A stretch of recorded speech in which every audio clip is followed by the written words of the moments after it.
Hey guys, it's Kenny at g6.net, and today I'm going to show you how I make my preppy signs. So first, what you want to do is get the picture you're going to be using, and I'm going to be using this cutout I made of just a site model rare, and I'm going to be using this color scheme off my site g6.net, and also the preppy brushes. These are the preppy brushes I made, so I'll make these available down below the video if you want to use these. And so yeah, let's get started. So first, what you're gonna do, well, what I do is I sharpen it by going to filter, sharpen, and I do that like twice just to make it high quality, and then I grayscale it, which means to make it black and white by going to image mode, grayscale. And then after you do that, you need to go to image mode, RGB color on the same layer if you want to add like color.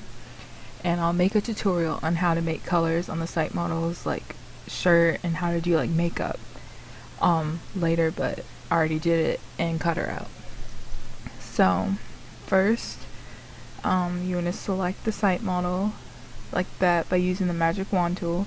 You want to select inverse and then stroke.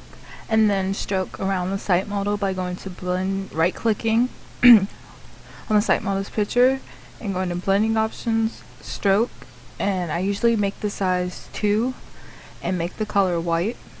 And then make sure you have like layers underneath the site model, and all you have to do is click this little folded piece of paper to the left of the trash can symbol. And so yeah, and then you press merge down, right click and go to merge down, then you right click again, blending options, stroke, size 1, make it a pattern, and use whatever scanline pattern you have. Oh yeah, also I forgot to tell you guys that I usually make like the site model grungy, like the style that Cher and Diana came up with. So I use that by just getting like a grungy type of pattern and setting it to overlay, and I make it like 50%, or yeah, like that, like maybe 35 just to make it kind of look grungy. And then next you're going to go to select, modify, expand, and make sure it's set to 15 so you can do like a little background.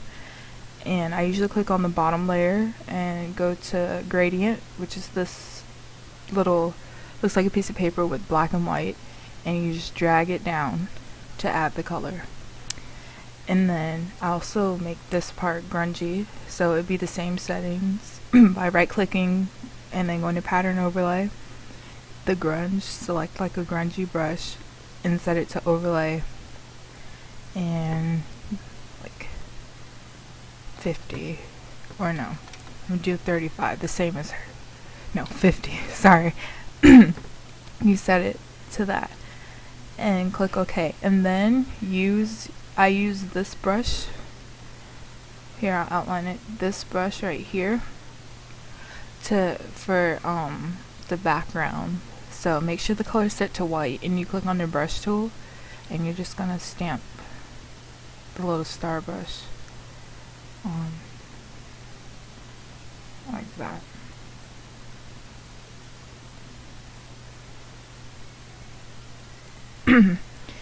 And after stamping that on, you're going to do the same brush stroke again by right clicking, blending options, stroke, set the size to 2 and the color to white. And then you're going to go to layer, merge down again, and blending options, stroke, size 1, pattern, and select your dotted line pattern. And then this time you're going to go to drop shadow, make the distance 0, and make the opacity 35. So you should have this so far. And then next we're going to add start doing the vector. So pick 2 colors off whichever color palette you're going to be using, and right click on the gradient tool and click paint bucket, and it should dump the color on and then use your vector brush. I'm going to use the skinny brush, and you just stamp it on. And it should look like that. And let's see. Okay, so you're going to get the other two colors that you didn't use by using the color dropper tool, and you're going to click on the magic wand tool and make sure it's set onto the first one, new selection, and deselect contiguous, and you should get this, and click on your brush tool and pick the size 13 brush, the circle brush, and you're just going to color in the other ones. I usually skip one, have one space in between each color like this, and you're just going to do this all the way around the vector.